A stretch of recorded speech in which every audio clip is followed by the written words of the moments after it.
আসসালামু আলাইকুম। দেখুন, আমার স্ক্রিনে একটা ভিডিও চলতেছে।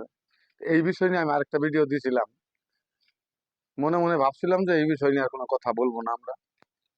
কালকে আমি দেখলাম একটা ভিডিও, ঈশ্বরদী মহাসড়কে বিএনপির যারা নমিনেশন পায় নাই, ওনারা সড়কে অবরোধ করতেছে, টায়ার জ্বলে, আগুন জ্বলে ওনারা অবরোধ করতেছে, কিছু গাড়ি ভাঙচুর করতেছে।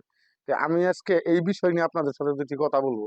দেখুন, আপনারা নমিনেশন দেয় নাই, আপনারা যদি মনে করেন যে আমাদেরকে নমিনেশন দিল না কেন, তাহলে যদি মনে করেন এটা অপরাধ করেছে, তাহলে আপনাদের দলের হাইকমান্ডে আপনারা এটা জানাইতে পারেন। এবং আপনাদের দলের ভারপ্রাপ্ত চেয়ারম্যান জনাব তারেক রহমান আছে, আপনারা ওনার কাছে যাইতে পারেন। আপনারা রাস্তায় এসে গাড়ি ভাঙচুর করে এইটা কোন ধরনের রাজনীতি আপনারা শুরু করছেন?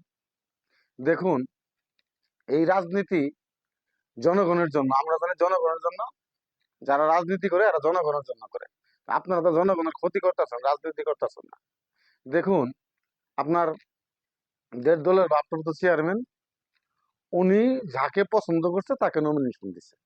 আপনাদের যদি কোনো অভিযোগ থেকে থাকে তাহলে আপনারা ওনাদেরকে জানাতে পারেন যে আপনারা রাস্তায় নেমে গাড়ি ভাঙচুর করতেছেন।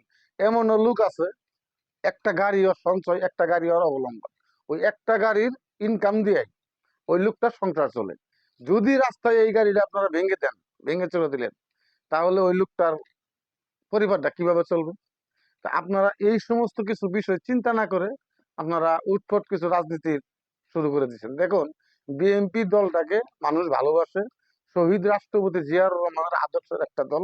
এই কারণে আপনাদের কারণে ভালোবাসে না। আপনারা যে কাণ্ড কারখানা করতেছেন, হয়তো দেখা যাবো এই শহীদ রাষ্ট্রপতি জিয়াউর রহমানের দলটাও কাছ থেকে জনগণ মুখ ফিরিয়ে নিবে। দেখুন, বাংলাদেশে, আমাদের বাংলাদেশে একটা বাহিনী আছে, সেনাবাহিনী। ওনারা দেশপ্রেমিক বাহিনী। যখন আমাদের জনগণের দেওয়ালে পিঠ থেকে যায়, তখন আমাদের বাংলাদেশের জনগণ একটা রাস্তা রাখে যে আমাদের বাংলাদেশে আমাদের পাশে এসে দাঁড়াবো আমাদের দেশপ্রেমিক সেনাবাহিনী।